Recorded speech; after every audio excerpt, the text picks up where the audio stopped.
I am getting a lot of questions about what is going to be in future videos. So I'm thinking that I'm probably going to do some videos specific to each car, both the 65 Bel Air and the 66 Impala. Um, I'm pretty sure at this point that I'm going to, over the course of years, build both cars. Um, I'm going to throw some stats up here in this video on how many post B-body Impala, Bel Air, Biscaynes, all that there are, and there's not many at all. I know them to be a very very sought after and a very rare car. So with that, I don't feel comfortable cutting up one of them to make one complete car. If I were to do that, I probably would cut into the black one and rob parts from it to put onto the Impala. But the Bel Air is the original car that I wanted, and is, in my opinion, a better body style in some cases.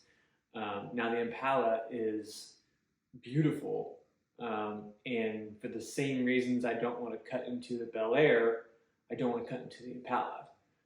So, not having anticipated how nice the Impala would be, I am going to go get a four-door parts car that was offered to me from the gentleman that I bought the Impala from, David. I'm going to go down there back to South Carolina in the next couple weeks to pick up a four-door Impala parts car. So the original intent was two cars into one. Now, again, given the quality of the Impala, I'm going to switch gears and go three cars into two. And more than likely, I'm going to be starting with the 66 Impala as my starting point. And I will pull it out here probably today, and I will wash it, and I will give a detailed video of its condition, showing rot and all that, and kind of talk through what I plan on doing with the car as I figure it out.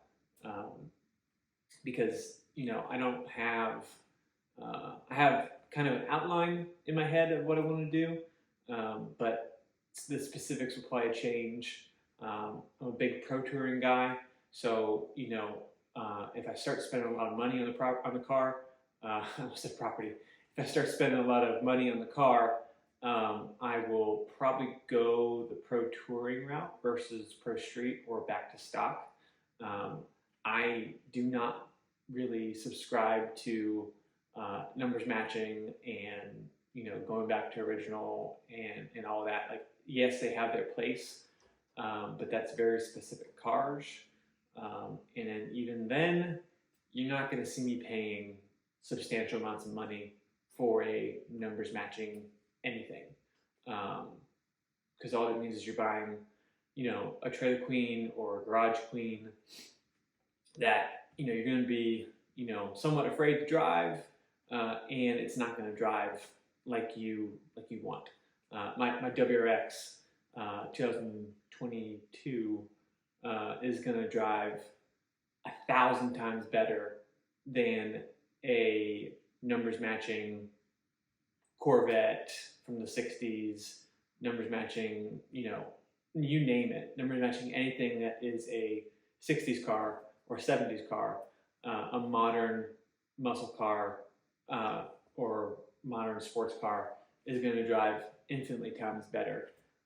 So that's where pro touring comes in and kind of bridges that gap in bringing modern geometry and modern suspension and modern powertrains to muscle cars of old, that we can have the best of both worlds. Now, obviously, that's a tall goal to meet, but there is some aftermarket support for it in the B-Body Impala Biscayne Bel Air world. So we can jump into that, and I'll probably feature some of the products that I'm thinking about. Names like Ride Tech come to mind, Speed Tech, Holly, Sniper, all these different things we can talk about.